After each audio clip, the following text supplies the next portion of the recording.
Hello बच्चों, क्या हाल चाल, कैसे हैं? स्वागत आप सभी का एक और शानदार से लेक्चर में, that is ray optics in one shot theory revision.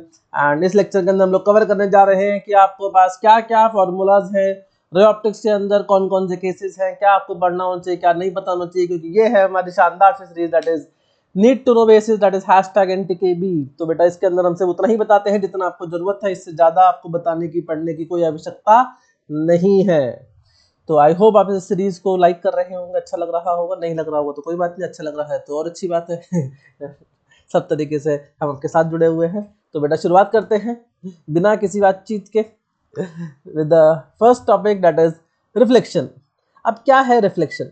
हम रिफ्लेक्शन को बहुत अच्छे से जानते हैं। रिफ्लेक्शन क्या होता है कि it is the phenomena of bouncing back of light into the same medium.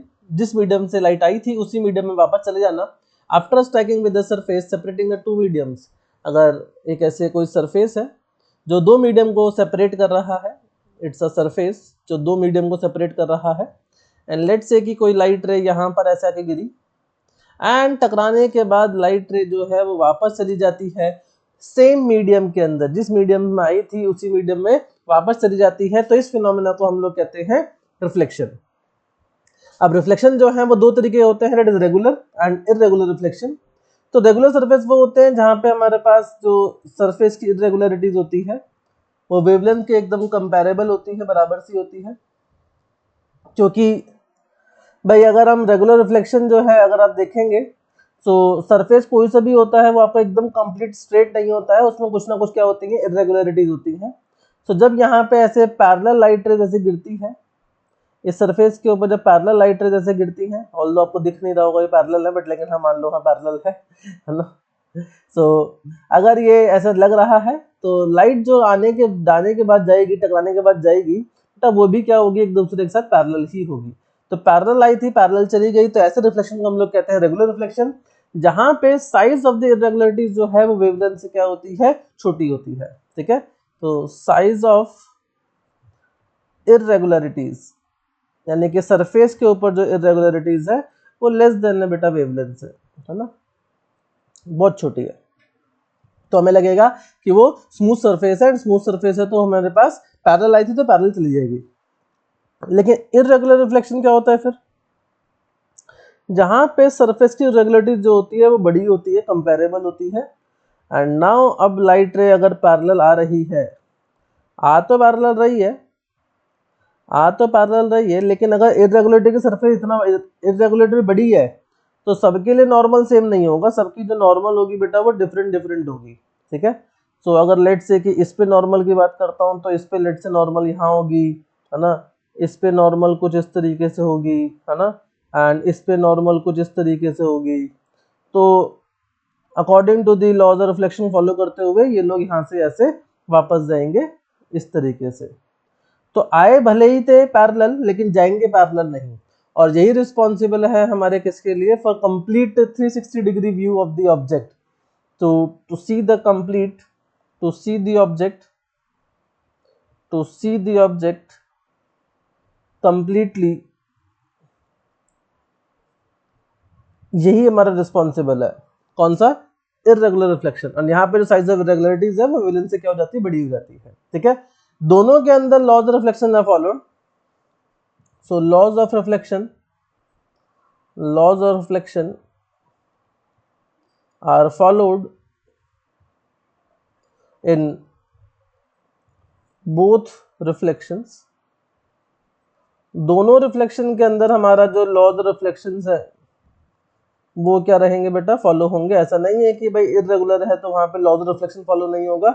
Laws of reflection हमेशा फॉलो होता है, चाहे कैसा भी हो, चाहे हमारा रेगुलर रिफ्लेक्शन हो चाहे इरेगुलर रिफ्लेक्शन हो। ठीक है, तब क्या है लॉज ऑफ रिफ्लेक्शन? तो दो हमारे पास लॉज ऑफ रिफ्लेक्शन है जिसमें से एक ही हमारा काम का है वैसे तो, एंड दैट इज कि अगर हम लोग इस तरीके से एक लाइट रे ऐसे गिराते हैं, ठीक है, एंड ये हमारी नॉर्मल है, ये हमारी इंसिडेंट रे है, एंड इंसिडेंट रे और नॉर्मल के बीच का जो एंगल है this is the angle of incidence, and ये हमारी रिफ्लेक्टेड रे है, एंड नॉर्मल और रिफ्लेक्टेड रे के बीच में जो एंगल है दिस एंगल ऑफ रिफ्लेक्शन।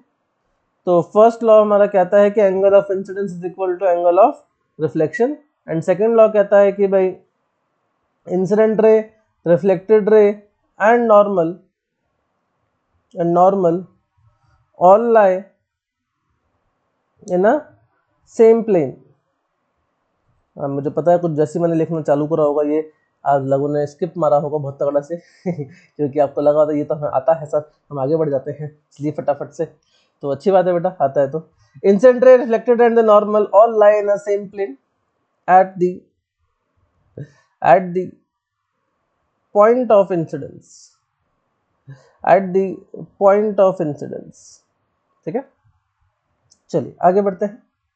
इसमें हमारा इतना ही काम का, ज़्यादा से काम कुछ है नहीं हमारे लिए। ठीक है, जो हमारी इक्वेशन होती है वो काम की ज़्यादा है नहीं, फिर भी अगर चाहो तो मैं इक्वेशन लिखना चाहो तो लिख सकता हूँ। लेट्स से कि इंसिडेंट रे की डायरेक्शन में जो वेक्टर है हमारा वो E1 कैप है, एंड रिफ्लेक्टेड रे की डायरेक्शन में जो वेक्टर है वो E2 कैप है, यूनिट वेक्टर्स। ठीक है, so this E2 cap this is equal to E1 cap minus twice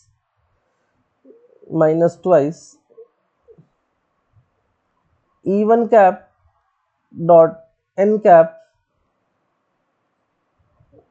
into में n कैप, एंड यहाँ पे n कैप जो है it's a unit vector in the direction of normal.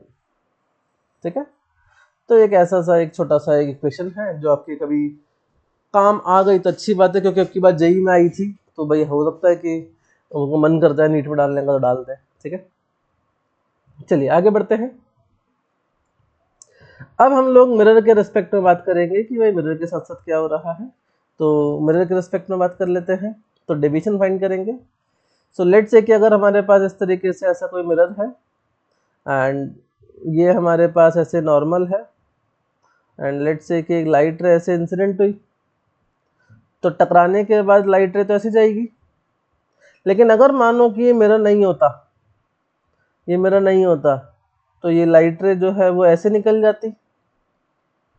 तो ओरिजिनल पाथ ये येलो वाला है, तो इसका मतलब ये हमारा क्या हो जाएगा बेटा, डेविएशन हो जाएगा। इतना पाथ क्या हो गया, डेविएट कर गया है।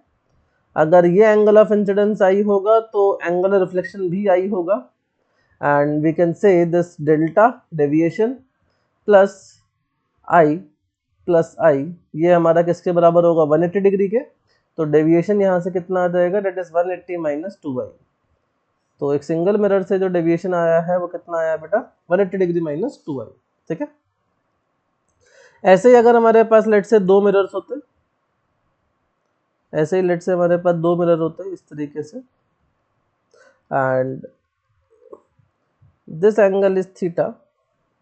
सो लेट से कि कोई लाइट रे जो है वो यहाँ पर ऐसे आके गिरी है, लेट से ऐसे गिरी है इस तरीके से, एंड टकराने के बाद फिर वो ऐसे जाएगी, एंड फिर यहाँ से टकरा कर ऐसे वापस आएगी लेट से। ठीक है, तो this is the original path, ये हमारा रिफ्लेक्टेड पाथ हुआ, एंड ये हुआ हमारा deviation, this is the deviation. And अगर ये एंगल थीटा है तो बेटा डेविएशन जो है वो हो जाता है that is 360 degree minus 2 theta,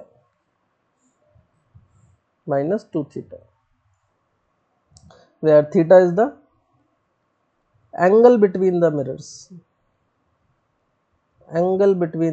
mirrors, ये हो जाएगा हमारा थीटा। ठीक है, इसमें एक स्पेशल केस है कि इफ, ऐसे लिख देता हूं अलग से कि special case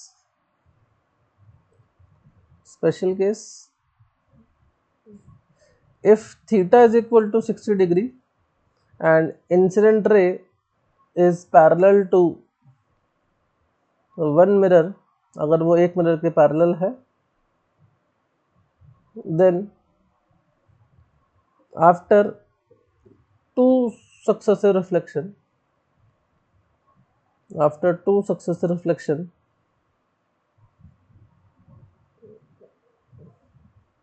it will become parallel to second mirror।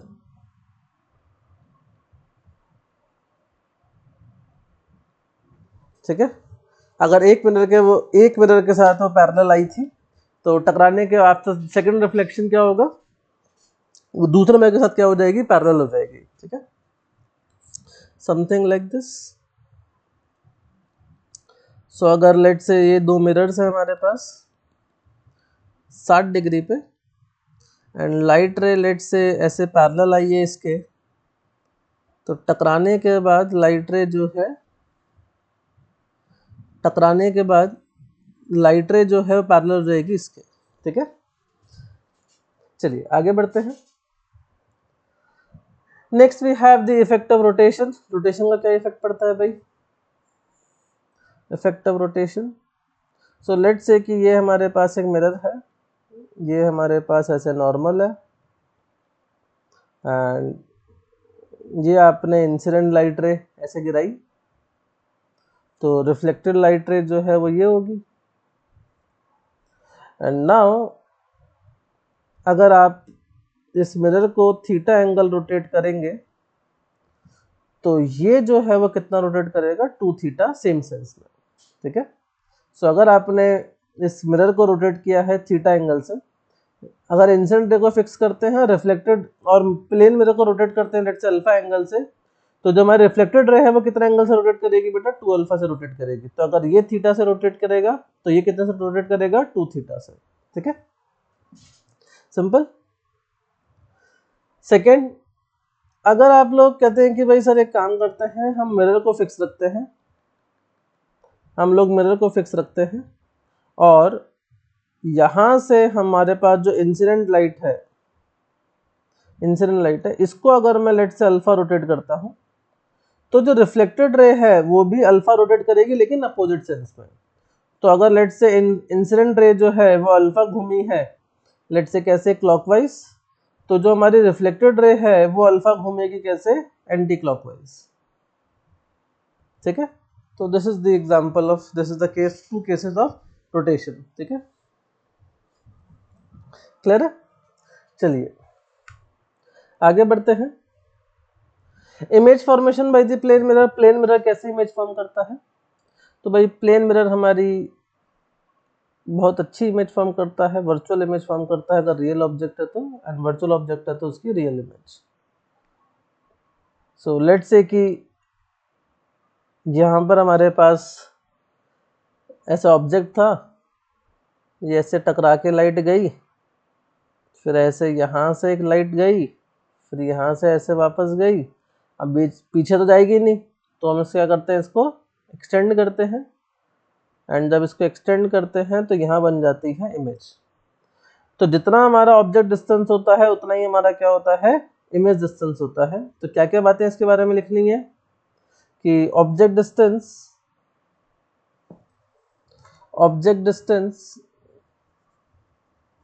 Is equal to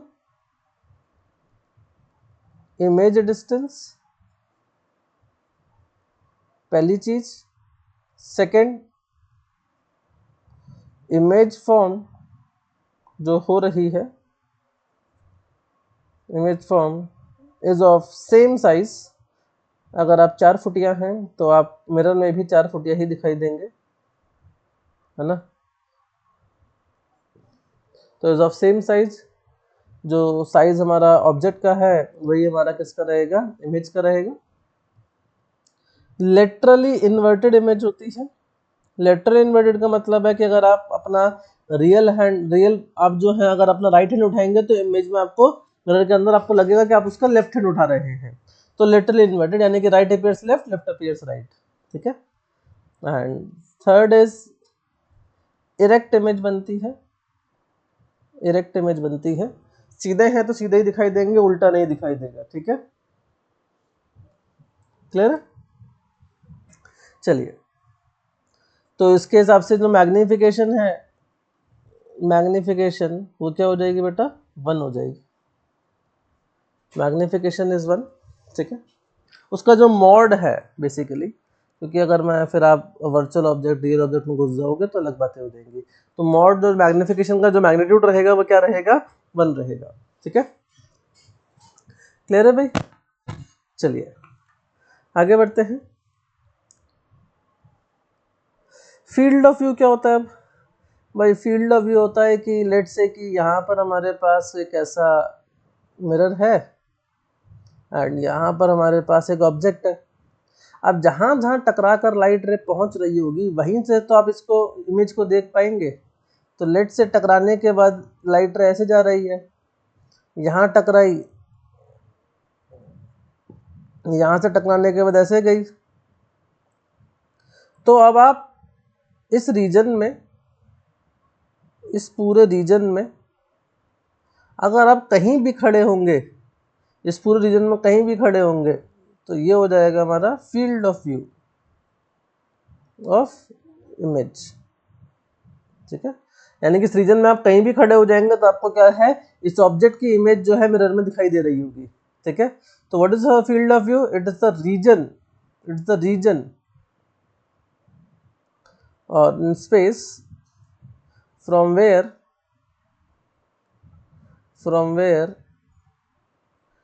you can see the image of an object,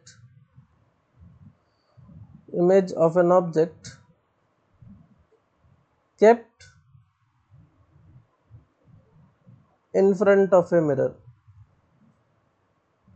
mirror के सामने आपने कोई ऑब्जेक्ट रखा है एंड आप उसकी जो इमेज को देख पा रहे हैं, जितना भी स्पेस में जहां से भी आप उसकी इमेज को देख पाएंगे वो उसका क्या कहला जाएगा? फील्ड ऑफ व्यू कहलाएगा। ठीक है, उसका क्या कहलाएगा? Field of view. नाउ इसका बहुत सुंदर एग्जांपल है, it is length of road. So length of road का मतलब क्या है कि लेट से कि अगर आपने यहाँ पर एक मिरर लिया है, एक मैं बहुत स्पेसिफिक केस ले रहा हूँ ना, अगर मैं स्पेसिफिक केस नहीं लूँगा तो आंसर बदल जाएंगे, लेकिन अभी मैं एक स्पेसिफिक केस ले रहा हूँ। एंड लेट्स से कि जो मिरर की लेंथ है वो L है, इसके सामने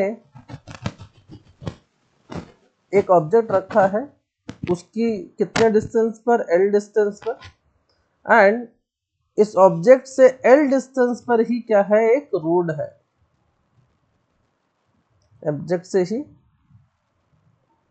ऑब्जेक्ट से ही L डिस्टेंस पर क्या है? एक रोड है। रोड थोड़ी टेढ़ी मेढ़ी हो गई, सीधी बना लेते हैं। तो लेट से कि यहाँ पर हमारे पास क्या है? ऐसे एक रोड है। अब इस रोड पे, इस रोड की लेंथ जहां से आप इसको देख सकते हैं, जहां से आप इस ऑब्जेक्ट की इमेज को इस मिरर के अंदर देख सकते हैं, तो आप देखेंगे कि भाई मैक्सिमम जो है वो यहाँ तक जा सकता है, ऐसे ही मैक्सिमम यहाँ तक जा सकता है। एंड टकराने के बाद वो लाइट से ऐसे गई, एंड टकराने के बाद लाइट से ऐसे गई। तो ये जो लेंथ है यहाँ से लेके यहाँ तक, इस पूरे रीजन में आप जो है इस ऑब्जेक्ट की इमेज जो है जो यहाँ पे बन रही होगी, इस ऑब्जेक्ट की इमेज जो यहाँ पर बन रही होगी, उसको आप क्या कर सकते हैं? देख सकते हैं। ठीक है, उसको आप यहाँ से देख पाएंगे। सो ये जो लेंथ आती है, ये A अगर लिखता हूँ, ये AB लिखता हूँ, तो बेटा ये AB जो आता है, ये भी कितना आता है? 3L आता है। ये भी कितना आता है? That is 3L। ठीक है, तो ध्यान रखेंगे, बहुत स्पेसिफिक केस मैंने लिखा है कि लेंथ ऑफ द मिरर भी L है, ऑब्जेक्ट भी L डिस्टेंस में रखा हुआ है, और ऑब्जेक्ट का रोड से डिस्टेंस भी कितना है? L है। तो उस स्पेसिफिक केस के अंदर, ठीक है, उस स्पेसिफिक केस के अंदर ये आंसर कितना आता है? 3L आता है। अब देखिए देखिए, बहुत आसान है इसको डिराइव करना भी, कि अगर आप इसको यहाँ से ऐसे एंगल ड्रॉ करते हैं तो ये L/2 और ये L/2, तो अगर ये एंगल थीटा लिखते हैं तो आप लिख पाओगे that is tan theta, this will be equal to L/2 upon में L, एंड ये बराबर हो जाएगा, लेट से कि यहाँ से यहाँ तक जो है वो अगर x है तो आप लिख पाओगे बड़े वाले ट्राइंगल में x अपॉन में 3L। तो यहाँ से आ जाएगा L से L कैंसिल आउट, तो x की वैल्यू आ जाएगी 3L/2। ठीक है, x की वैल्यू आ जाएगी 3L/2, एंड अगर ये 3L/2 है तो ये भी 3L/2, तो टोटल कितना हो जाएगा? 3L हो जाएगा। तो बहुत स्पेसिफिक केस है कि जब हमारा लेंथ ऑफ मिरर भी L है, ऑब्जेक्ट का डिस्टेंस भी मिरर से L है, एंड ऑब्जेक्ट का रोड से डिस्टेंस भी क्या है? L है, यानी कि ऑब्जेक्ट जो है वो मिड पॉइंट पर रखा हुआ है, and that case answer is 3L। ठीक है, चलिए minimum size of the mirror. तो minimum size of the mirror के अंदर दो केस है हमारे पास। पहला केस कि अगर हम लोग चाहते हैं कि भाई लेट से ये एक मिरर है M1 M2 एंड इसके सामने एक लंबा चौड़ा सा आदमी ऐसे खड़ा हो जाए और ये अपनी इमेज देखना चाहता है और इसकी जो टोटल हाइट है वो h है, तो M1 M2 जो है that is equal to height of object, object की हाइट जो है उससे भी क्या होना चाहिए, हाफ होना चाहिए, उसको क्या होना चाहिए, हाफ होना चाहिए। ठीक है, सो M1 M2 जो है that is equal to height of the object by 2, minimum size जो मिरर है वो इतना है to see the complete image, to see the complete image of itself. खुद की अगर कंप्लीट इमेज देखनी है तो उसके लिए आपको अपने से आधी हाइट का जो है शीशा चाहिए होगा। ठीक है, एंड इसमें एक और केस है बेटा, इसमें एक और केस है कि लेट से आप जो है जहां पर एक मिरर है और ये आप बीच में खड़े हो गए, है ना, और यहां पर एक वॉल है। ठीक है, इट्स अ वॉल एंड इस वॉल की जो हाइट है वो कितनी है, h है, और अब आप देखना चाहते हैं इस वॉल की कंप्लीट इमेज को, इस वॉल की कंप्लीट इमेज को आप देखना चाहते हैं, इस वॉल की कंप्लीट इमेज आप देखना चाहते हैं, तो उस केस में मिनिमम कितना होगा ये जानना चाहते हैं। बेटा डोंट गेट कंफ्यूज कि आपने सर शेड यहाँ कर दिया है,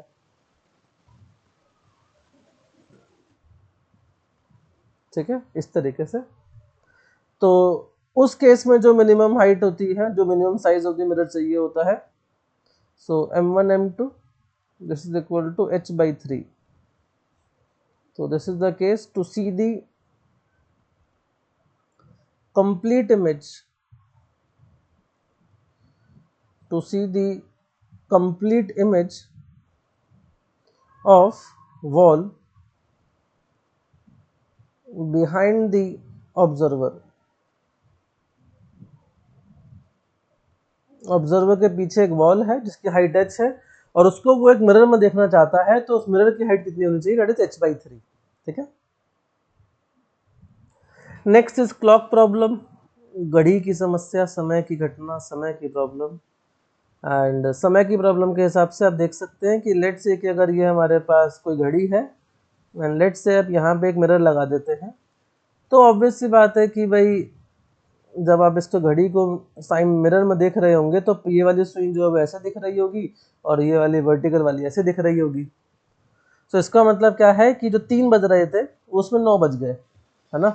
तो इस केस में हम लोग बेटा 3 तरीके से लिखते हैं। पहला केस, अगर आपको एग्जैक्ट टाइम दिया गया हो कि 8 बज गए, 9 बज गए, 10 बज गए, 11 बज गए, 12 बज गए, है ना, ऐसे डायरेक्टली आपको टोटल टाइम दिया गया हो, तो बेटा उस केस में आप क्या कर सकते हैं, अब आप उस केस में ऐसा कर सकते हैं कि भाई आप एग्जैक्टली 12 में से क्या कर सकते हैं, माइनस कर सकते हैं। लेट से कि यहाँ पर आपको 9 दिया हुआ है, 3 दिया हुआ है, तो एग्जैक्ट माइनस कर देंगे तो क्या बच जाएगा बेटा, 9 बच जाएंगे।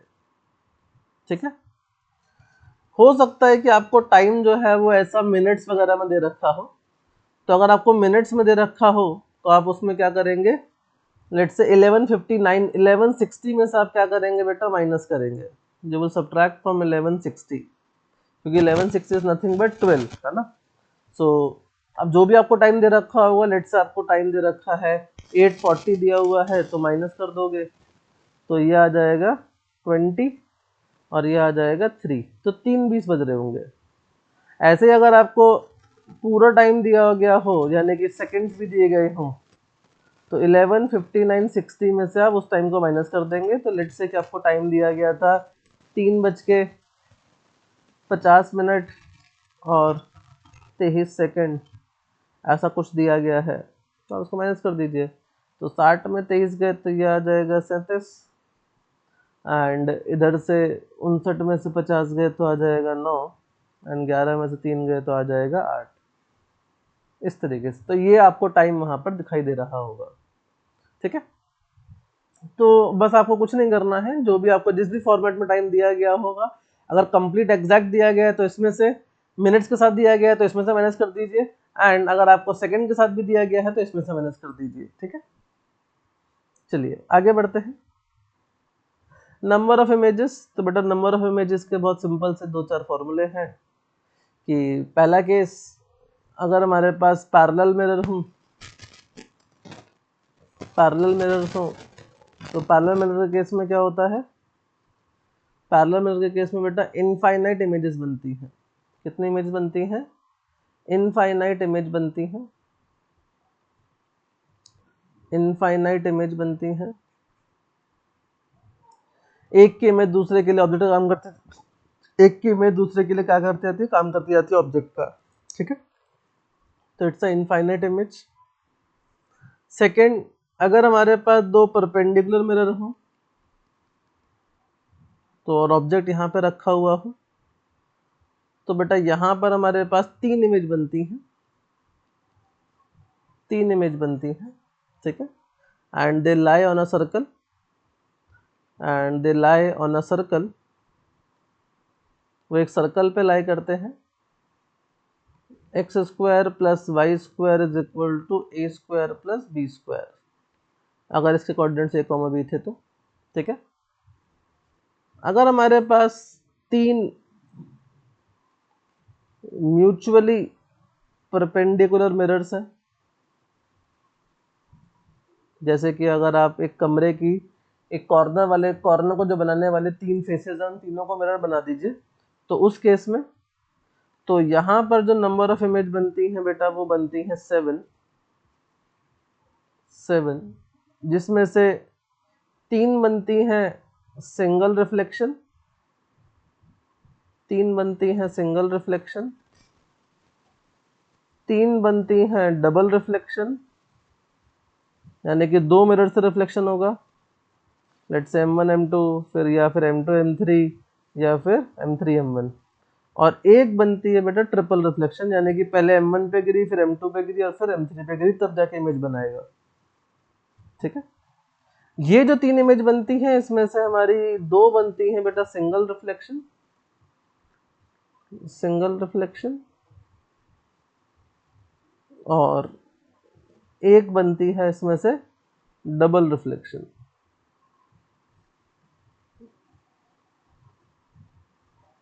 ठीक है, तो ये हमारे पास 2 जनरल केसेस हैं जिसके अंदर हम बात करते हैं कि भाई पैरेलल है तो क्या होगा और इनफाइनाइट परपेंडिकुलर है तो क्या होगा, है ना। अब इसके अलावा हमारे पास आता है कि भाई अगर कोई और एंगल हुआ तो लेट्स से कि अगर हमारे पास 2 मिरर्स हैं और इनके बीच में एंगल है कितना, लेट्स से थीटा एंगल है, तो सबसे पहले हम लोग n फाइंड करते हैं, एंड n होता है हमारा 360/थीटा। अब इसमें 3 केस हो सकते हैं। पहला, n is even,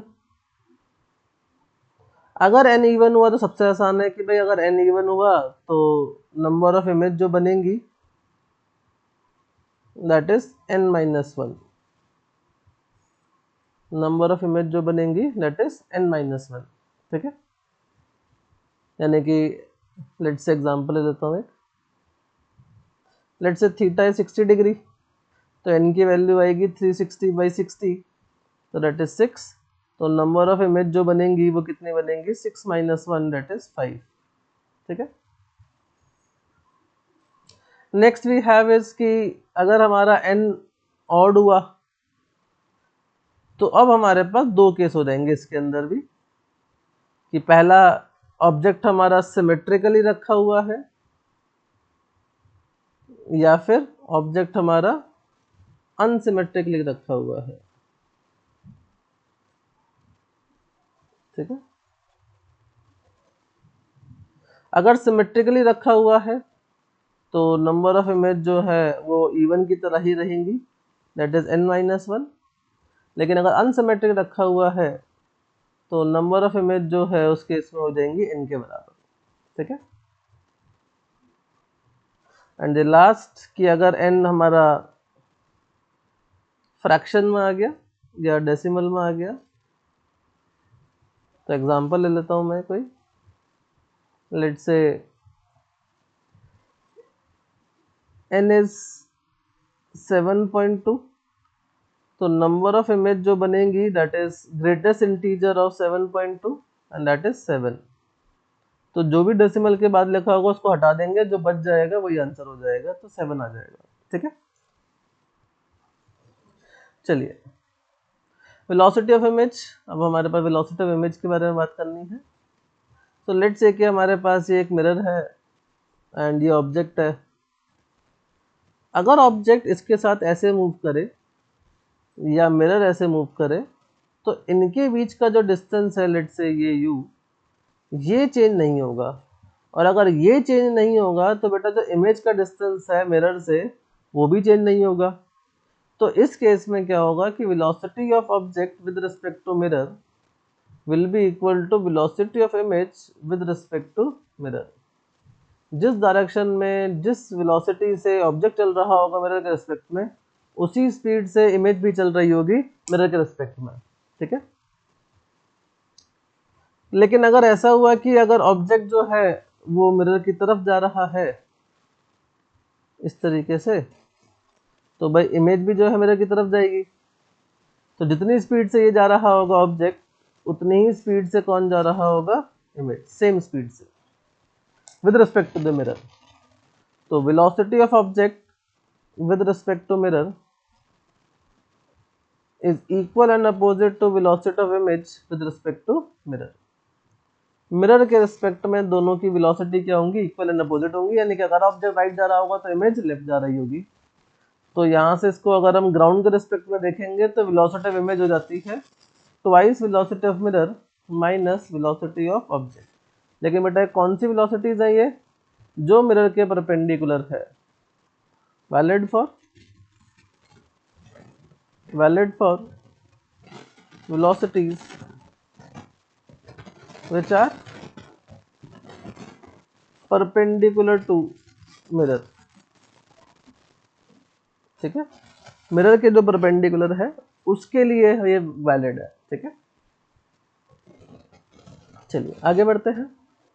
spherical mirror, तो हमारे पास दो तरह के बेटा स्फेरिकल मिरर होते हैं। स्फेरिकल मिरर का मतलब है कि अगर आपके पास कोई ऐसा स्फेयर है एंड इस स्फेयर का अगर आप कोई छोटा सा हिस्सा यहाँ से कट कर लेते हैं, बाकी हिस्सा हटा देते हैं, लेट से ये हटा दिया आपने, दिस पोर्शन इज रिमूव्ड, तो आपका बच क्या जाएगा, ये बच जाएगा, you are left with this only. तो ये जो बचा हुआ हिस्सा है, अगर आप इसको यहाँ से पॉलिश कर दोगे तो ये रिफ्लेक्टिंग हो जाएगा, तो ये हमारा कहलाएगा that is concave surface, concave mirror. तो this will be our concave mirror, ठीक है। ऐसे अगर आप इसके अंदर की तरफ से पॉलिश कर देते, if you have polish from the inside, अंदर की तरफ से यहाँ से पॉलिश कर दिया होता, तो ये हमारा रिफ्लेक्टिंग बन जाता और ये हो जाता कॉन्वेक्स मिरर। तो ये हमारे पहले किसी स्फेयर का हिस्सा थे, तो इसलिए हम लोग इसके बारे में ऐसा बोलते हैं कि स्फेरिकल मिरर्स है। अगर ये किसी पैराबोला के हिस्सा होते तो हम उसको बोलते हैं पैराबोलिक मिरर, ठीक है। नाउ अब हमारे पास कुछ कुछ चीजें हैं इसके बारे में, स्फेरिकल मिरर के बारे में, तो हम एक ही के रिस्पेक्ट में देख लेते हैं फटाफट से, क्योंकि बहुत ज़्यादा ज़रूरत पड़ती नहीं है इन सब चीज़ों की। सो लेट्स से कि ये हमारे पास ऐसा कोई मिरर है, तो जिस भी स्फेयर का ये हिस्सा था, और स्फेयर है तो उसका कुछ ना कुछ सेंटर भी होगा, तो वही कहलाता है इसका सेंटर ऑफ कर्वेचर। जिस भी स्फेयर का ये हिस्सा था वही कहलाता है सेंटर ऑफ कर्वेचर। एंड अगर हम लोग इसके मिड पॉइंट से और सेंटर ऑफ कर्वेचर को ज्वाइन कर दें, यानी कि मिरर के मिड पॉइंट से और सेंटर कर्वेचर ज्वाइन करेंगे, तो ये हमारी एक एक्सिस बनती है जिसको हम लोग कहते हैं principal axis, principal axis. And इसको लेट से जहां पर ये कट कर रही है इसको हम लोग कहते हैं पोल, पोल से सेंटर ऑफ कर्वेचर का डिस्टेंस होता है वो that is equal to radius, तो ये r हो जाता है रेडियस ऑफ कर्वेचर। एंड अगर हमारे पास कोई पैरेलल लाइन है क्लोज टू प्रिंसिपल एक्सिस, तो वो कन्वर्ट्स करेगी किसी एक पॉइंट से, it will convert from A point, and जहां से वो कन्वर्ट्स करेगी वो कहलाएगा फोकस, एंड फोकस से पोल तक का जो डिस्टेंस है ये कहलाता है फोकल लेंथ। ठीक है, ऐसे ही हमारे पास होती है बेटा मार्जिनल रेस, जो बिल्कुल दूर होती हैं कहाँ से, प्रिंसिपल एक्सिस से, they also converge like this. So these are marginal rays जो प्रिंसिपल एक्सिस से क्या होती है, दूर होती है, जिनका एंगल ऑफ इंसिडेंस जो है क्या होता है, बड़ा होता है, ज़्यादा होता है। And these are paraxial rays. Paraxial rays की जो एकदम प्रिंसिपल एक्सिस के क्या है, क्लोज है, ठीक है, पास में है। तो this is all, this is the basic terminology. One more important thing is कि अगर हमारे पास लेट से ऐसा कोई मिरर है, तो अगर हम इसका एपरेंट डायमीटर देखें तो दिस इज द डायमीटर, है ना, एपरेंट। तो ये जो डिस्टेंस बनेगा,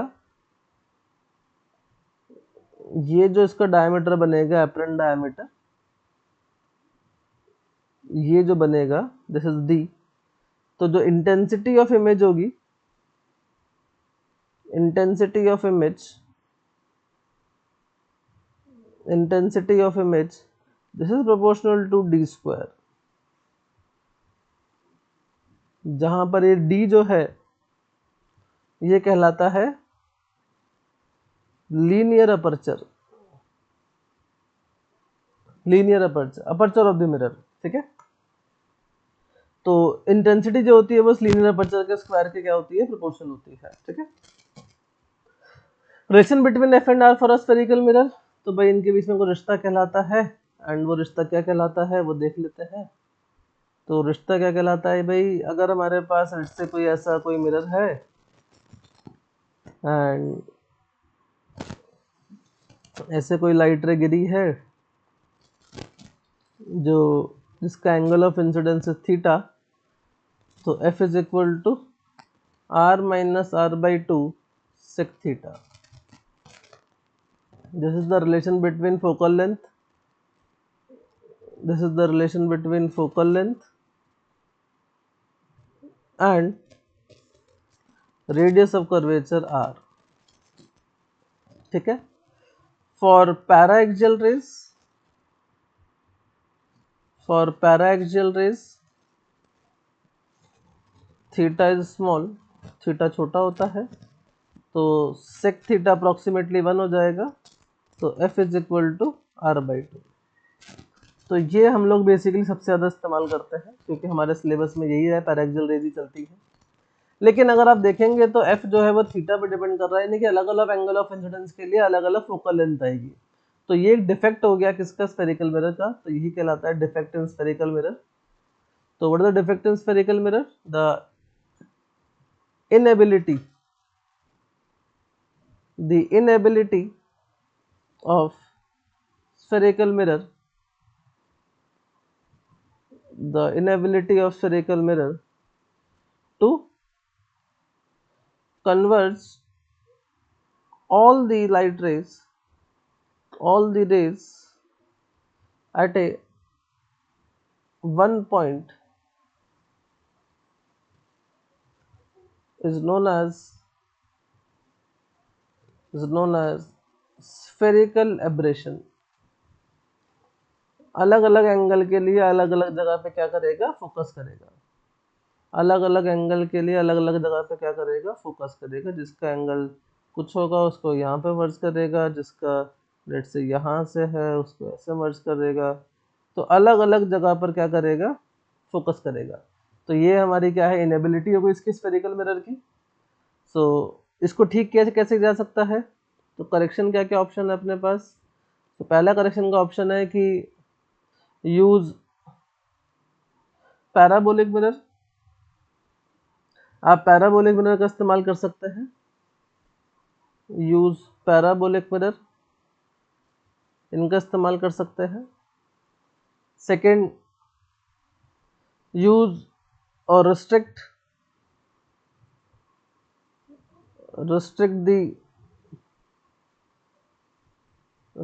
the marginal rays। अगर आप मार्जिनल रेस को रेस्ट्रिक्ट कर देंगे तो, एंड ये कैसे कर सकते हैं, बाय यूजिंग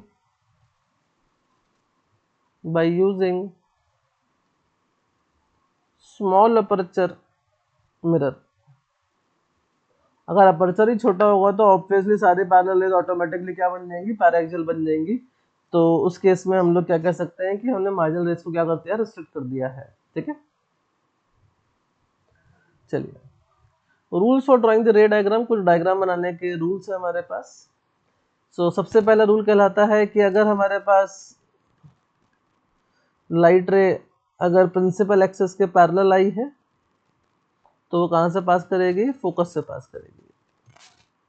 तो पैरेलल आई है तो कहाँ से पास करेगी, फोकस से। अच्छा, मैं इसको कॉन्वेक्स के लिए बना देता हूँ तो कंफ्यूजन ना हो। तो अगर कॉन्वेक्स मिरर के लिए देखेंगे तो कॉन्वेक्स मिरर कुछ ऐसे दिखाई देगा, एंड लाइट रे अगर ऐसे आई है पैरेलल तो डाइवर्ज होके ऐसे जाएगी, एंड इसको एक्सटेंड करेंगे पीछे तो ये हो जाएगा फोकस। ठीक है, again second is the rays of light passing through the center of curvature of convex mirror, convex mirror to pass through it for convex mirror retraces the part after reflection।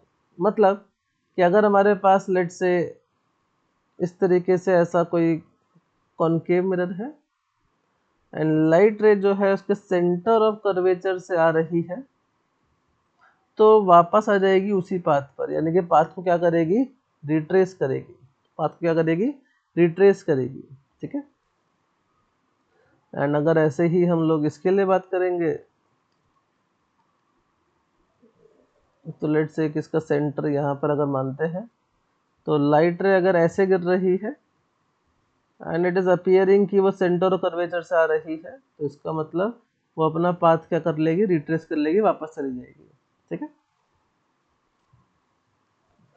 Next is कि अगर principal focus से आ रही है, तो फिर कहाँ जाएगी, parallel हो जाएगी। अर्थात समथिंग लाइक दिस कि अगर ये हमारे पास ऐसा मिरर है तो अगर फोकस से लाइट आई है तो टकराने के बाद क्या हो जाएगी, पैरेलल हो जाएगी। फोकस से आई है तो पैरेलल हो जाएगी। ऐसे ही यहाँ से अगर हमारे पास ऐसे इस तरीके से अगर ऐसे लग रहा है कि फोकस से आ रही है तो टकराने के बाद ऐसे पैरेलल चली जाएगी। ठीक है, अगर आप नॉर्मल ड्रॉ करोगे तो normal will be like this, ऐसे सेंटर से। ठीक है, अगर कोई पोल पर गिरी है तो वो लॉज ऑफ रिफ्लेक्शन फॉलो करेगी और अपना काम कर देगी, यानी कि इस तरीके से ऐसे पोल पे गिरी है तो टकरा के ऐसे वापस इस तरीके से। सेम गोज दिस, अगर ऐसे पोल पे गिरी है तो यहाँ से ऐसे वापस। ठीक है,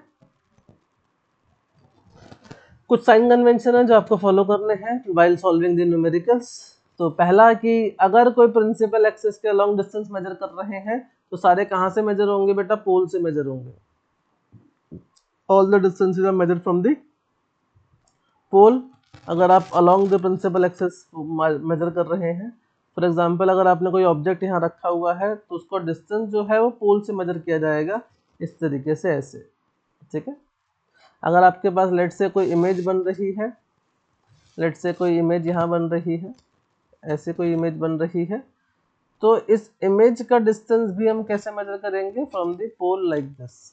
ठीक है, तो सारे डिस्टेंस सबसे पहली बात कहाँ से मेजर किए जाएंगे, पोल से मेजर किए जाएंगे अगर हम along the principal axis measure कर रहे हैं। सेकेंड, जिस डायरेक्शन में इंसिडेंट लाइट जा रही है उस डायरेक्शन के डिस्टेंस को क्या लेंगे, पॉजिटिव लेंगे, एंड उसके अपोजिट वाले को क्या लेंगे, नेगेटिव लेंगे। तो फॉर एग्जांपल लेट से कि कोई ऑब्जेक्ट है, लाइट रे ऐसे जा रही है, ऐसे ट्रेवल कर रही है, तो भाई ये डिस्टेंस जो ऑब्जेक्ट डिस्टेंस यू कैसा हो जाएगा, नेगेटिव हो जाएगा। ठीक है, क्योंकि जिस डायरेक्शन में लाइट जा रही है उसकी उस डायरेक्शन में पॉजिटिव है, उसके अपोजिट डायरेक्शन में नेगेटिव है। प्रिंसिपल एक्सिस के ऊपर अगर कोई है, जैसे कि लेट से ऐसे है, तो लेट से this is the height of object, तो ये हमारी पॉजिटिव हो जाएगी, यानी कि प्रिंसिपल एक्सिस के ऊपर पॉजिटिव। एंड लेट से कि अगर कोई इमेज ऐसे लेट से ऐसे बन रही है, this the height of image, तो ये हमारी क्या हो जाएगी, नेगेटिव हो जाएगी, क्योंकि प्रिंसिपल एक्सिस के नीचे है। ठीक है, मिरर फॉर्मूला हम लोग बचपन से पढ़ते आ रहे हैं, that is what is the mirror formula. So हम लोग जानते हैं कि मिरर फॉर्मूला क्या होता है, that is 1/v plus 1/u is equal to 1/f, यही कहलाता है हमारा mirror formula. This is the mirror formula. इसके अंदर साइन कन्वेंशन आपको यूज करना है, use it with sign convention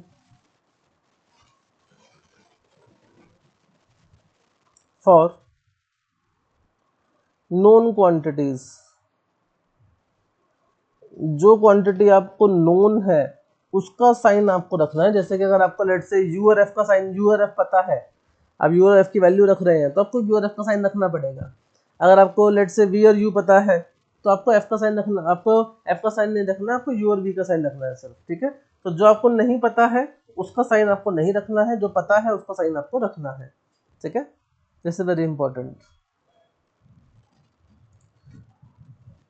longitudinal and the transverse magnification, दो तरह की मैग्निफिकेशन हमारे पास होती है। पहला, अगर हम लोग बात करते हैं लेट से ट्रांसवर्स मैग्निफिकेशन की, तो this is the height of image upon में height of object, and this is equal to minus v by u, this is equal to minus v by u. यानी कि जब हम लोग प्रिंसिपल एक्सिस के perpendicular direction में height देख रहे होते हैं। And second, M L, this is length of image upon में length of object, and ये हमारा होता है किसके along, this is along the principal axis, along the principal axis। ये कहाँ होता है, ये होता है बेटा परपेंडिकुलर टू प्रिंसिपल एक्सिस।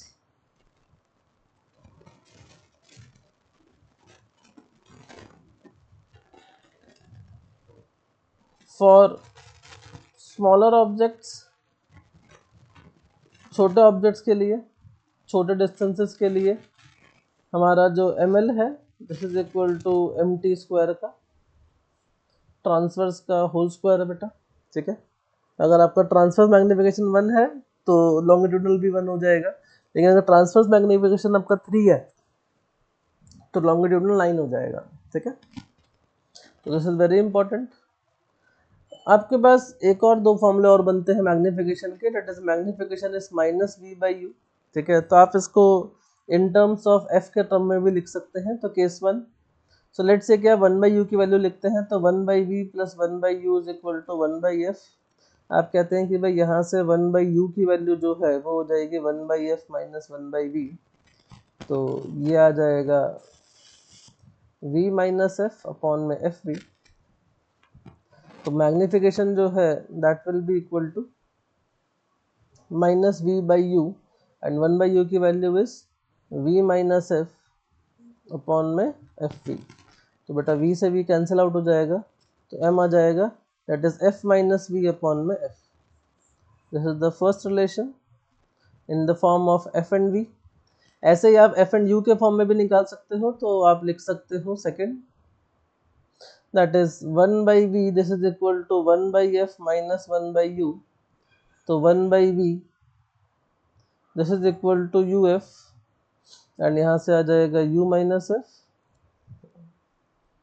तो v की वैल्यू आ जाएगी यहाँ से uf अपॉन में u माइनस एफ, तो v बाई u की वैल्यू आ जाएगी f अपॉन में u माइनस एफ। तो magnification that is minus v by u, and this will be equal to f upon में f minus u। ठीक है, तो आप ऐसे भी इसको लिख सकते हैं इन the form of F you. ठीक है, तो ये एक और तरीका है आपके पास मैग्निफिकेशन लिखने का। ठीक है, again use sign convention. Without sign convention नहीं रखना है, ठीक है। फोकल लेंथ जो कॉनकेव मिरर की होती है बेटा वो हमारी नेगेटिव होती है, एंड फोकल लेंथ जो हमारी कॉन्वेक्स मिरर की होती है वो पॉजिटिव होती है। कीप दिस इन माइंड, भूलना नहीं इस बात को बिल्कुल भी, ठीक है। तो मैग्निफिकेशन के बेसिस के ऊपर आप बता सकते हैं कि इमेज का टाइप कैसा होगा। तो मैग्निफिकेशन अगर आपकी नेगेटिव है तो इमेज आपकी इन्वर्टेड बनेगी, मैग्निफिकेशन अगर पॉजिटिव है तो इमेज आपकी वर्चुअल बनेगी। अगर मैग्निफिकेशन का मैग्नीट्यूड जो है वो आपका ग्रेटर देन 1 है तो मैग्नीफाइड, एंड मैग्निफिकेशन का मैग्नीट्यूड अगर लेस देन 1 है तो डिमिनिश। तो ये बात आपको ध्यान रखनी पड़ेगी कि भाई अगर नेगेटिव आ रहा है तो इन्वर्टेड इमेज बनेगी। तो कई बार क्वेश्चन में ऐसे बोल देता है कि भाई रियल एंड इन्वर्टेड, है ना, और आपसे कहता है कि भाई यू निकालो या वी एफ निकालो, इस तरीके से मैग्निफिकेशन बोल देता है। तो अगर उसे इन्वर्टेड बोल दिया है तो जब हम फॉर्मूला लिख रहे हैं दैट इज एफ अपॉन में एफ माइनस यू वाला, तो यहाँ पर मुझे अब क्या करना पड़ेगा, मैग्निफिकेशन का नाम साइन नेगेटिव के साथ रखना पड़ेगा। तो use m with sign, and sign convention क्या आ जाएगा उसका नेगेटिव आ जाएगा क्योंकि इन्वर्टेड लिखा हुआ है। तो ध्यान रखेंगे इस बात का कि अगर मिरर दिया हुआ है तो मिरर के केस में मैग्निफिकेशन नेगेटिव मतलब इन्वर्टेड, मैग्निफिकेशन पॉजिटिव मतलब वर्चुअल, ग्रेटर देन 1 मतलब मैग्नीफाइड, लेस देन 1 मतलब डिमिनिश, ठीक है। ये चार्ट है बेटा, आपको बाय हार्ट याद होना चाहिए कि भाई क्या क्या होता है। तो this you have to remember कि जब ऑब्जेक्ट हमारा इन्फिनिटी पर होता है तो इसकी इमेज कहाँ पे बनती है, फोकस पर, रियल इन्वर्टेड डिमिनिश। जब हमारा ऑब्जेक्ट सी और इन्फिनिटी के बीच में होता है यानी कि बियॉन्ड सी होता है तब इमेज हमारी बिटवीन एफ एंड सी बनती है, एंड रियल इन्वर्टेड डिमिनिश ये भी। जब ऑब्जेक्ट हमारा सी पर होता है तो इमेज भी जो है कहाँ बनती है, सी पर बनती है, real inverted and same size. जब ऑब्जेक्ट फोकस और सेंटर ऑफ कर्वेचर के बीच में होता है तो इमेज हमारी सेंटर ऑफ कर्वेचर इन्फिनिटी के बीच में बनती है, and real inverted and magnified होती है। अगर ऑब्जेक्ट फोकस पर है तो इमेज इन्फिनिटी पे बनेगी एंड कैसी हो जाएगी, real inverted and magnified. And अगर पोल और फोकस के बीच में है तो बिहाइंड द मिरर बनेगा। तो ये वाला केस बहुत इंपॉर्टेंट हो जाता है क्योंकि यही हमारा बन जाता है सिंपल माइक्रोस्कोप। सिंपल माइक्रोस्कोप हमारा कुछ नहीं है बेटा, सिर्फ यही, सॉरी लेंस में होता है बेटा वो, बट लेकिन हाँ केस ऐसा ही होता है बिल्कुल एग्जैक्टली कि हमारा पोल और फोकस के बीच में होता है तो वर्चुअल इमेज बनती है, and virtual, erect and magnified इस तरीके से, ठीक है। वहां पे रियल बनती है, इरेक्ट बनती है, एंड क्या बनती है, मैग्नीफाइड बनती है, ठीक है। तो करेंगे इसके बारे में बातें बाद में। अगर हमारा कॉन्वेक्स मिरर है तो कॉन्वेक्स मिरर केस में ऑब्जेक्ट अगर इन्फिनिटी पर है तो इमेज क्या बनेगी, फोकस पर। लेकिन अगर ऑब्जेक्ट कहीं पर भी है इन्फिनिटी को छोड़कर तो बेटा आपकी जो इमेज है वो हमेशा बिहाइंड द मिरर बनेगी, वर्चुअल इरेक्ट एंड डिमिनिश बनेगी, and between P and F बनेगी। क्या बनेगी, बिटवीन पी एंड एफ, ठीक है, हमेशा। चलिए, shift in the image due to shift in the object. अगर हमारा ऑब्जेक्ट जो है बहुत थोड़ा सा शिफ्ट होता है तो बेटा dv इज इक्वल टू आ जाता है that is minus of v square by u square into में du, एंड ये कहलाता है small shift in object, and ये हो जाता है shift in image.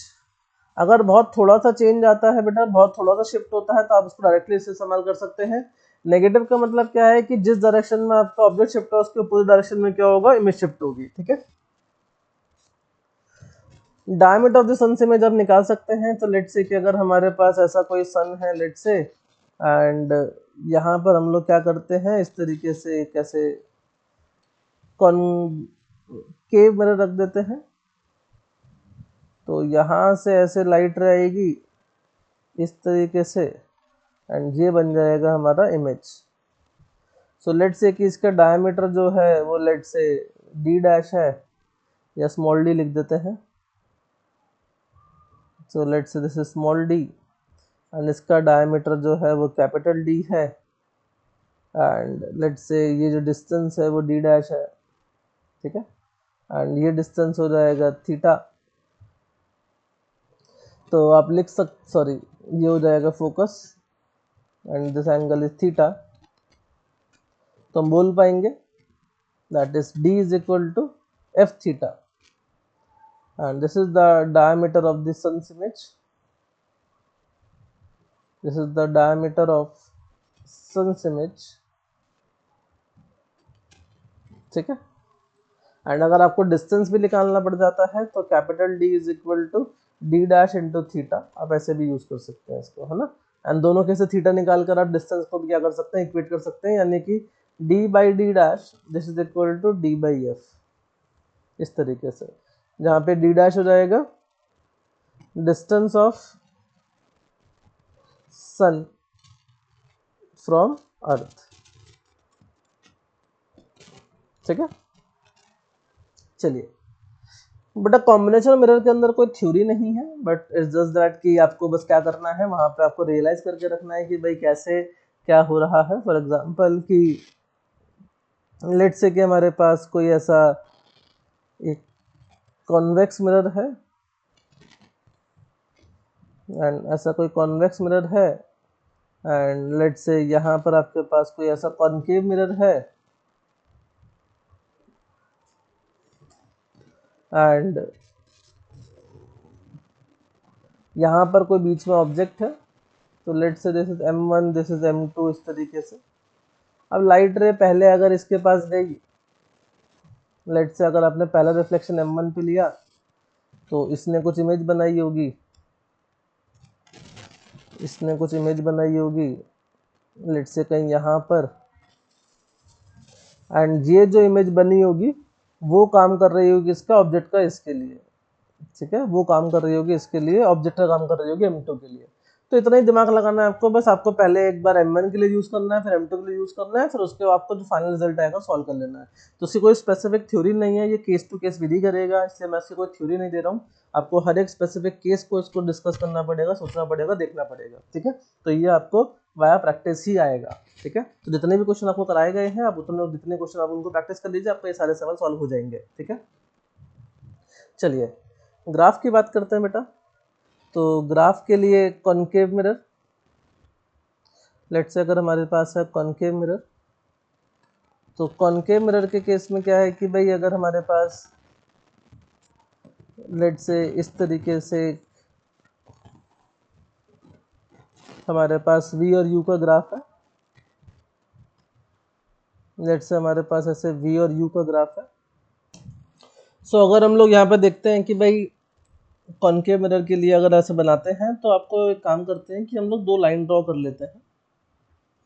So let's say दो लाइन ड्रॉ करते हैं, एक लाइन यहाँ से पास करेगी इस तरीके से, एंड एक लाइन जो है वो आपकी यहाँ से पास कर जाएगी लेट्स से इस तरीके से, एंड ये अपना ओरिजिन है 0,0, एंड ये है हमारे पास -f,0, and this is 0, -f, ठीक है। नाउ जो ऑब्जेक्ट हमारा बेटा पोल और फोकस के बीच में होता है, तो उसकी इमेज कैसे बनती है, वर्चुअल इमेज बनती है कॉनकेव मिरर के केस में। तो ग्राफ यहाँ से चालू होता है, इसलिए अब ये ग्राफ बेटा मैं बना नहीं पाऊंगा, एक्चुअली मेरा डिवाइस थोड़ा सा ऐसा है कि मैं बहुत प्रिसाइजली चीज़ें नहीं ड्रॉ कर सकता हूँ। तो आप समझ जाना कि मैं क्या ड्रॉ करना चाहता हूँ, बस मैं आपको ग्राफ की शेप दिखाना चाहता हूँ। सो लेट्स से कि ऐसा सा कुछ अरे देखा तो आप यहाँ से यहाँ तक इसको पहले ज्वाइन कर लीजिए लेट्स से इस तरीके से, एंड देन आप इसको ऐसे नीचे आगे पूरा एक्सटेंड कर दीजिए, एंड लाइक दिस। टच मत कराइएगा, मैंने टच करा दिया, आप मत कराइएगा, ठीक है। ऐसे ऐसे, ठीक है। और आप इसको स्ट्रेट लाइन बना लीजिएगा ना, मेरे तरफ से नहीं बन पा रहा है क्योंकि मेरे पास डिवाइस ऐसा नहीं है कि मैं उसको बना पाऊँ, ठीक है। सो ठीक है, कोई बात नहीं। एंड जब हमारा इन्फिनिटी से फोकस के बीच में होता है, तब उसकी रियल इमेज बनती है, यानी कि V इज नेगेटिव, तो उस केस में ग्राफ ऐसा बनेगा, ठीक है। तो आप देख सकते हैं कि बेटा ग्राफ फर्स्ट क्वाड्रेंट में नहीं है, सिर्फ सेकंड में है, थर्ड में है और फोर्थ में है, फर्स्ट क्वाड्रेंट में नहीं है। तो सेकंड क्वाड्रेंट का मतलब क्या हो जाएगा, U नेगेटिव V पॉजिटिव, यानी कि रियल ऑब्जेक्ट की वो क्या बना रहा है बेटा, वर्चुअल इमेज बना रहा है। U भी नेगेटिव V भी नेगेटिव, यानी कि रियल ऑब्जेक्ट की रियल इमेज बना रहा है। U पॉजिटिव V नेगेटिव, यानी कि वर्चुअल ऑब्जेक्ट की वो रियल इमेज बना रहा है।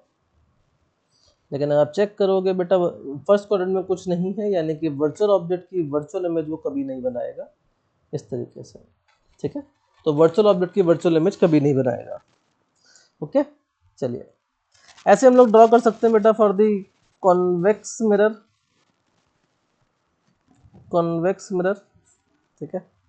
एंड कॉन्वेक्स मिरर के लिए भी कहानी कुछ कुछ ऐसी सी रहेगी कि लेट से कि हमारे पास यहाँ पर है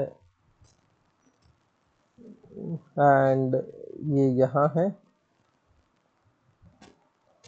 नाउ अगेन दो लाइनें ड्रॉ कर लेते हैं फटाफट से। एक लाइन अब की बार हम लोग पास करेंगे f,0 से और दूसरी पास करेंगे f,f से, ठीक है, मतलब 0,f से। तो एक पास करेंगे हम लोग f,0 से एंड दूसरी पास करेंगे 0,f से, लाइक दिस।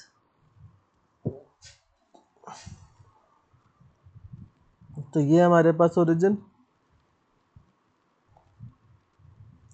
ये हमारे पास 0,f एंड ये हमारे पास f,0,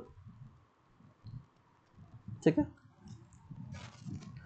चलिए तो अब इसका जो ग्राफ बनता है बेटा वो कुछ ऐसा सा बनता है कि जब हमारे पास वर्चुअल ऑब्जेक्ट होता है एंड वो फोकस और इन्फिनिटी के बीच में होता है, तो उसकी इमेज भी कैसे बनाता है, ये वर्चुअल ही बनाता है, यानी कि u भी पॉजिटिव एंड v भी पॉजिटिव, यानी कि फर्स्ट क्वाड्रेंट में समथिंग लाइक दिस, इस तरीके से। एंड जब ये हमारे पास बीच में होता है तो यानी कि जब पोल और फोकस के बीच में होता है तब ये हमारी बेटा रियल इमेज बनाता है, तो उस केस में ऐसे बनेगा।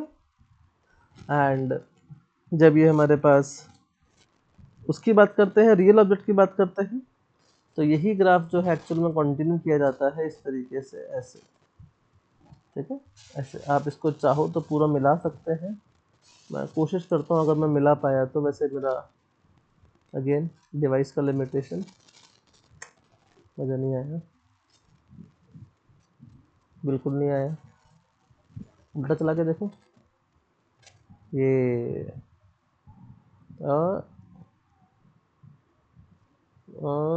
ये ऐसा कुछ कुछ है ना, आप समझ गए होंगे कि मैं क्या बनाना चाहता हूँ, ठीक है, तो समझ जाना बस, है ना।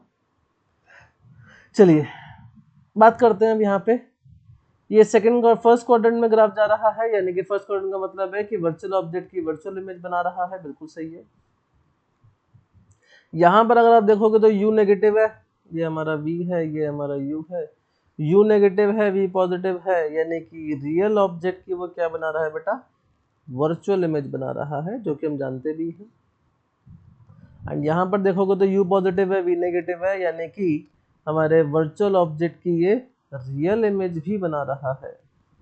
तो भाई साहब ये क्या नहीं कर रहे हैं, ये थर्ड क्वाड्रेंट में कोई ग्राफ नहीं दे रहे हैं, यानी कि रियल ऑब्जेक्ट की रियल इमेज नहीं बना पा रहे हैं, दिस इज नॉट पॉसिबल, ठीक है। तो कॉन्वेक्स मिरर रियल ऑब्जेक्ट की रियल इमेज नहीं बनाता है, जबकि वर्चुअल ऑब्जेक्ट की दोनों इमेज बनाता है, रियल भी बनाता है वर्चुअली बनाता है, कौन, कॉन्वेक्स मिरर, ठीक है। चलिए लास्ट अगर हम लोग ग्राफ बनाते हैं 1/v और 1/f के, तो हमारे पास तीन तरह के ग्राफ बन जाते हैं, समथिंग लाइक दिस, कि एक ग्राफ ऐसा, एक ग्राफ ऐसा, एक ग्राफ ऐसा। So 1/v plus 1/u is equal to 1/f, तो 1/v is equal to 1/f minus 1/u, ठीक है।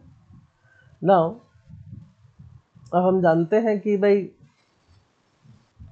अगर हम लोग यहाँ पे 1/v लिख देते हैं, यहाँ पे 1/u लिख देते हैं, तो यहाँ तक आपका हो जाएगा कि भाई 1/v 1/u उस तरीके से।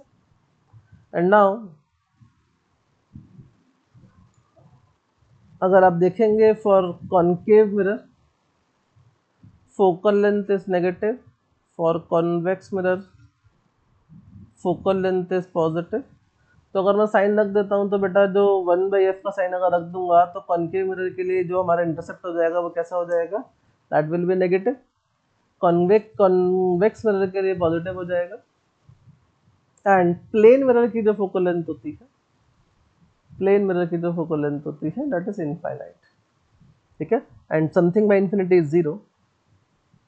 तो basically this is for the concave, this is for the plane and this is for the convex.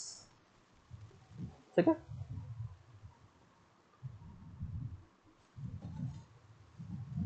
तो बेटा लास्ट जो हमारा मिरर में बच जाता है that is Newton's formula. If object distance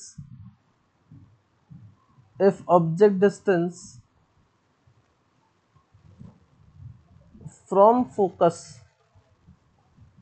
अगर let's say x है and image distance from focus y है, तो न्यूटन बाबा ने एक रिलेशन दिया है that is f square is equal to x y. यानी कि आप बोल सकते हैं कि f is equal to under root x y. ठीक है, जहाँ पे f हो जाएगी फोकल लेंथ, f हो जाएगी फोकल लेंथ. ठीक है, तो अगर आपको हम लोग भाई डिस्टेंस कहाँ से मानते हैं, पोल से मानते हैं, लेकिन ये कह रहा है कि अगर डिस्टेंस हमारा फोकस से दिया गया हो तो उस केस में इसको हम मानेंगे x. अगर दिया गया है distance from the focus is x and distance of the image from the focus is y, in that case f square is equal to x y या फिर f is equal to root x y. ठीक है, जहाँ पे f हो जाएगी focal length of the mirror. Okay, तो बच्चों आज के लेक्चर में इतना ही करेंगे. ठीक है, आज हम लोगों ने कवर किया है सिर्फ और सिर्फ reflection of the mirror, reflection of the light, यानी कि जिसके अंदर हम लोगों ने plane mirrors and spherical mirror देखा है. परेशान मत होइएगा, बहुत जल्दी आपके लिए इसके आगे का पार्ट यानी कि रिफ्रैक्शन, जिसके अंदर हम लोग lens, spherical refraction and optical instrument तीनों लेकर आएंगे, प्रिज्म भी लेकर आएंगे. ठीक है, मोस्ट प्रोबेबली या तो आज रात को अपलोड हो जाएगा, नहीं तो कल शाम तक अपलोड हो जाएगा. ठीक है, उसका सेकंड पार्ट. ठीक है, तो फर्स्ट पार्ट के अंदर आज डिस्कस किया है सिर्फ और सिर्फ रिफ्लेक्शन. ठीक है, तो इसका सेकंड पार्ट जो है वो कल रात तक मिल जाएगा आपको. ओके, तो पढ़ते रहिए, मुस्कुराते रहिए. All the very best, bye bye, take care. मिलते हैं आपसे अगले शानदार से लेक्चर में #NTKB के साथ. तो बाय बाय.